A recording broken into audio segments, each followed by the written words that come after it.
985989 কাৰ number? Hello', অঁ কোনে কৈছে? তাকে আপুনি অনুগ্ৰহ কৰি ফোনটো থৈ নিদিব। অঁ মই মানে আপুনি কোননো? তাকে মানে পাহৰি গ'লোঁ বুজিছেনে মই কোন। কিন্তু আপুনি অনুগ্ৰহ কৰি ফোনটো থৈ নিদিব। নথওঁ, কওকচোন। হয়, মোক মানে আপুনি অলপ সময় দিব পাৰিব নেকি?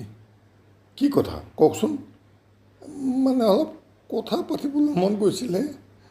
হে কাৰ লগত? কাৰ লগত নহ'ব আৰু মানুহৰ লগত। কি কথা? কথা মানে এই ধৰক আপুনি এজন 70 ঊৰ্ধৰ মানুহক লগ পালে যি কয় তাকে কওক, যি মন যায়, যেনেকৈ মন যায় তাকেই কওক। কিন্তু আপোনাকতো মই চিনিয়ে নাপাওঁ। এতিয়া মই আপোনাৰ লগত কিনো চিনাকি অচিনাকিলৈ লাগি আছে। আজিকালিনো আৰু চিনাকি হোৱাটো কি ডাঙৰ কথা। হে মোৰ নাম্বাৰ আছে আপোনাৰ লগত, আপোনাৰ নাম্বাৰ আছে মোৰ লগত। আমি দেখোন দুয়োৰে একেবাৰে পকেটতে সোমাই পৰিলোঁ নহয় জানো, মোবাইলৰ জৰিয়তে। ইয়াৰ পিছত আৰু চিনাকি হ'বলৈ কি বাকী থাকিল? নে আপুনি কি বিচাৰে? মই আপোনাৰ ঘৰলৈ গৈ চিনাকি হোৱাটো বিচাৰে নেকি? নে আপুনি মোৰ ঘৰলৈ আহিব মোৰ লগত চিনাকি হ'বলৈ? সেইবোৰ আজিকালি প্ৰয়োজন নাই। হেৰি মানুহৰ ঘৰলৈ যাবলৈ কি দৰকাৰ?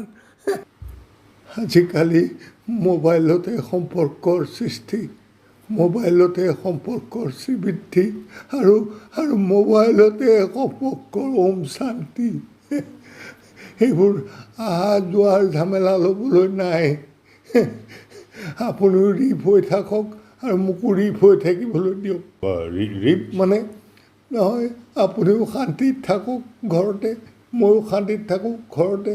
গতিকে আৰু এইবোৰ অহা যোৱাৰ প্ৰয়োজন কি? অঁ আপোনাৰ কথাবোৰ মানে ঠিকে আছে, তথাপি মানে দিয়কচোন, চিনাকি নোহোৱাকৈ কথা পতাটো আমি বৰ ভাল কথা বুলি নধৰোঁ নহয়। হেৰি আপুনিনো আপোনাৰ চিনাকি মানুহৰ লগত আজি কিমান দিন ভালদৰে কথা পতা নাই কওকচোন। কওকচোন। অঁ আপুনি মনত পেলাওকচোন, আপুনি ঘৰৰ মানুহকেইটাৰ লগত কেতিয়া ভালকৈ কথা পাতিছিল। অঁ সেইটো নহয়। এতিয়া চাওক, আমাৰ ঘৰত 4টা প্ৰাণী বুজিছে। মই, মোৰ ল'ৰা বোৱাৰী আৰু ক্লাছ 10ত পঢ়ি থকা এজন নাতি। আপুনি ভাবে নেকি আমি চিনাকি নহয় ইজনে সিজনৰ লগত? আমি কথা পাতোঁনে বাৰু ইজনে সিজনৰ লগত? মোক আহি কোনোবাই সোধেনে দেউতা কেনে আছ, বা বোৱাৰীয়ে সোধেনে, নে মোৰ নাতিয়ে সোধে? দিনৰ বেলা নিজৰ নিজৰ কামে ওলাই যায় আৰু মোক এই প্লেনটোত বাহিৰৰ পৰা তলা মাৰি থৈ যায়। নিজকে কিবা বন্ধ গঁড়ালত থকা জন্তুৰ দৰে লাগে। বিশ্বাস কৰক, সেইকাৰণে আপোনালৈ ফোন কৰিলোঁ। বোলো মানুহ এজনৰ লগত এটা কথা পাতোঁ। মই যে মানুহ সেই বিশ্বাস জগাওঁ নিজৰ মনত। আপুনি হ'লেও দিয়কচোন, মানে নহয় বুজিছেনে, মন যায় জানেনে, নিজৰ স্মৃতিবোৰ মানুহৰ আগত ক'বলৈ খুব মন যায়। কিন্তু ইহঁতে মোৰ এই ঘৰৰ ল'ৰা বোৱাৰীয়ে মই আজিকালি কথা বতৰা য'ত ত'ত যি টি কওঁ বুলি মোক ঘৰৰ পৰা ওলাবই নিদিয়ে। তেওঁলোক কামে গুচি গ'ল, মোক ঘৰতে বন্ধ কৰি থৈ গ'ল। মই এতিয়া কি কৰিম আপুনি মোক কওকচোন। চিনাকিৰ লগত কথা পাতিবলৈ ভয় লাগে বুজিছে। সিহঁতৰ মুখেৰে কেতিয়াবা মোৰ ল'ৰা বোৱাৰীয়ে গম পাই যাব পাৰে, আৰু সিহঁতে যদি গম পায়, সিহঁতে ভাবি লয় যে মই হেনো সিহঁতে মোৰ ওপৰত কৰা অত্যাচাৰ উৎপীড়নবোৰৰ কথা মানুহৰ আগত কৈ ফুৰিছোঁ, আৰু ৰাতি আহি মোৰ ওপৰত যিখন কৰে সেইবোৰ কথাকে মানুহৰ আগত কৈ দিম বুলি সিহঁতে ভয়ো কৰে বুজিছে। মোক মানে কি ক'ম আপোনাক, সিহঁতৰ কাৰণে সিহঁতে মোৰ মগজুৰ কিবা নোখোৱা বুলি আজিকালি ঘৰতে সোমাই থৈ প্লেটত তলা মাৰি সিহঁত নিজৰ কামে কামে গুচি যায়। খুৰা, এইবোৰ আপোনাৰ একান্ত ব্যক্তিগত কথা।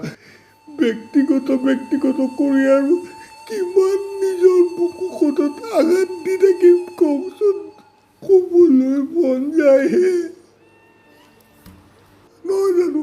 গতিকে মই কি কৰিছোঁ বুজিছে, মই এই চিনাকি নাম্বাৰবিলাককে অলপ ইফাল সিফাল কৰি মই ফোন কৰোঁ। ক'ৰবাত লাগে কোনোবাই গালি পাৰে, কোনোবাই ৰং নাম্বাৰ উলিয়াই কোবে থৈ দিয়ে।